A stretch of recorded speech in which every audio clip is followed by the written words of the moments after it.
Otsus Stockholmi kolida oli täielikult läbimõeldud. Esimene idee alge tekkis juba 2016. aastal, kui Stig oma abikaasa Karinaga Eesti kooli Rootsis külastas ning tundus, et lastel võiks olla tore seal koolis käia.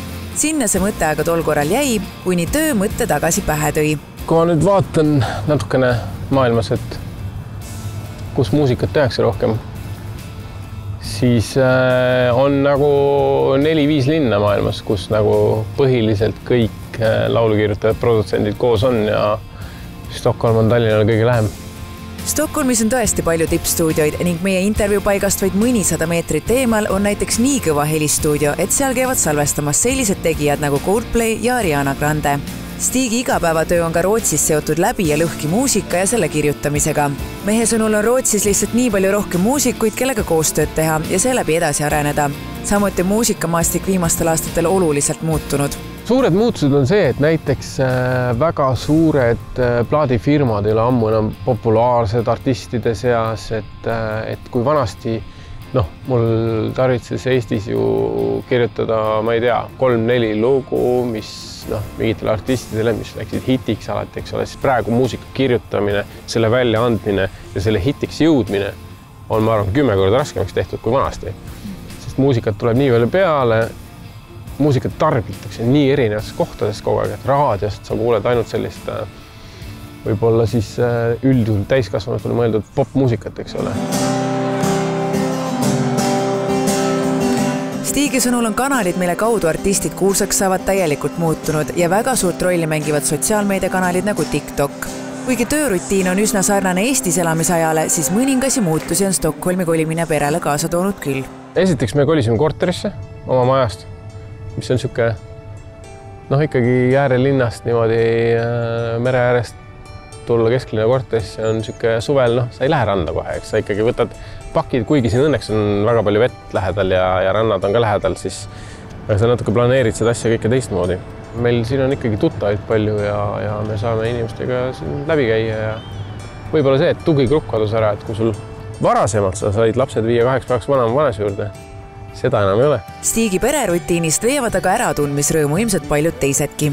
Ta erineb selles mõttes väga palju, et Eestis meil lapsed ei käinud koolis, siis siin nüüd hakkas ju eelmine sügis see pihta, et iga hommik ikkagi on sul kell 7 äratus, lapsed viiakse kooli, tehakse hommikusöök ja siis päev läbi saad tööd teha ja siis jälle koolis vastu lastele, tuled koju, vaatad, mis on õppida, kas on õppida. Seda on nagu, aga samas see rutiin on tegelikult endale ka väga-väga hea, et siis hommikul paned kohe minema ja õhtul oled kell 10 väsinud, pead magama.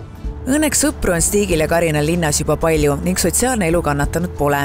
Laste jaoks on kooli esimene aasta keele tõttu olnud keeruline, aga tundub, et läheb ajas lihtsamaks.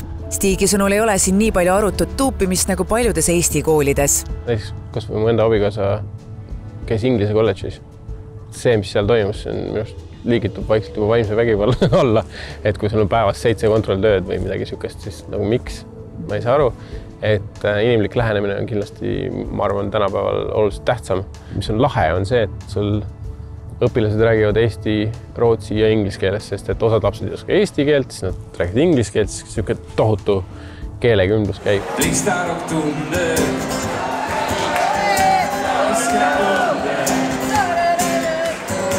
Kuigi üldiselt usub muusik, et Rootsi inimesed on sõbralikud ja avatud, siis aasta jooksul on ta kokku puutunud ka mõneti harjumatu uue reaalsusega. Näiteks põrkas ta alguses kokku väga suure hulga arusaamatu bürokraatiaga, aga ka turvalisuse olukord on Stockholmis teistsugune kui siin. Seda sellist, et keegi ei otsusta midagi ja kuskil midagi otseselt kokku lepita ja kõikidele asjadele lähenetakse nii läbi vati kui võimalik. Siis see on eestlasele, ma arvan, päris harjumatu. Turvalisusega on siin selles mõttes küll tõsised probleemid, et siin on ikkagi neid plahvatusi ja tulistamisi ja selliseid gängide vahelisi sõdasid ja asju on päris kõvasti ja kui uudiseid vaadata hommikul või siis hommikul televisioonis, see erineb Eesti omast ikka kõvasti. Stockholm on Stigi sõnul tegelikult üsna väike linn ja jala jõuab igale poole. Magusaid lõkse on aga samuti palju, sest pea iga nurga peal on suurepärased kohvikud ja pagarikojad. Kas aga sellest kõigest piisab, et Eesti pere Stockholmi juured alla ajaks? Laseme nagu loomulikult minna, et kui meil siin meeldib ja lastele sobib, siis me ikka mõnda aega nagu jätkame siin ikkagi, et lapsed võiks ju keele ära õppida ja ma ikkagi üritan aru saada, mis siin muusikamaastikul toimub. Kuigi muutus tööalases korralduses on vägagi värske, on Rästa otsustanud esialgu kohta Riigikogus täita Eesti ja Rootsi vahet sõites. Ka elamiskoht on neil Eestis alles. Stig ja Karin alustasid perega ka YouTube'i kanaliga, kus saab nende tegemistel edaspidi silma peal hoida.